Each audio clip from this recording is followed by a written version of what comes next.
Hello दोस्तों, नमस्ते प्रणाम। मैं हूँ आपकी रीता और आप लोग को सुनाते हैं एक प्यारा सा बेटी विवाह गीत है। बहुत भैया दर्द भरा विवाह गीत है, आप लोग पूरा सुनिएगा। काहे भैया अगर बिटिया के विदाई हो तो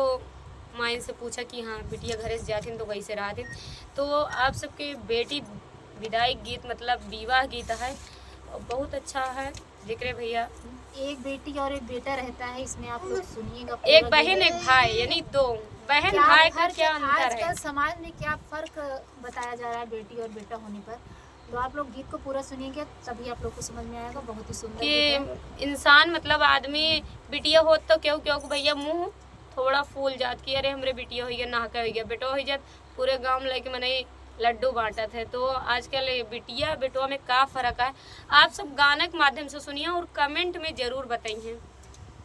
रोई रोई बेटी पूछई सुना मोरे बाबू अरे कैसे नारी तेरी वाजर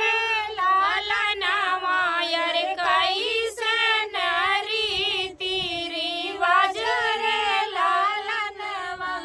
मैया के कोखिया में दुई रे लड़कवा अरे एक बाहिनी एक भाई रे लाला नवा अरे एक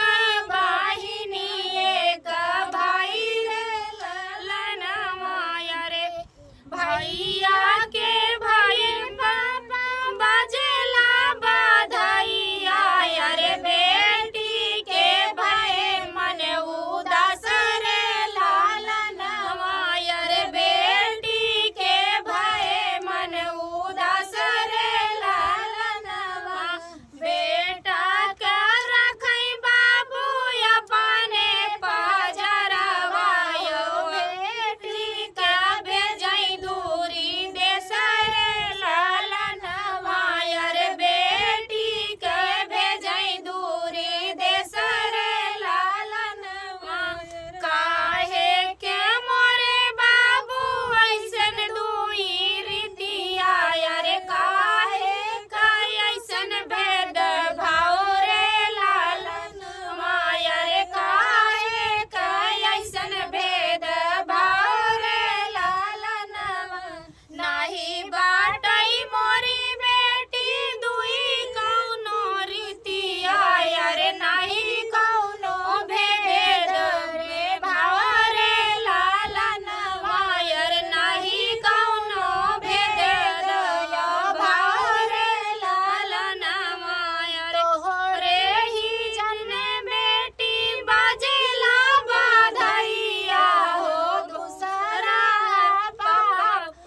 तोहर रे लाला नवा अरे दूसरा है पापा तोहर लाला नवा बेटी बियाही जाली दूसरे के घर अरे यही कुल बाटे हमला चार रे लाला नवा अरे यही कुल बाटे हमला चार रे लाला नवा बेटी के जन्म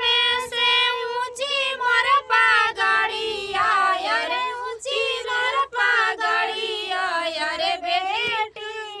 रखई दोनों मुल के माना रे लाला नवा अरे बेटी रखई दोनों कुल के माना रे लाला नवा अरे बेटी रखई दोनों कुल के माना रे लाला नवा।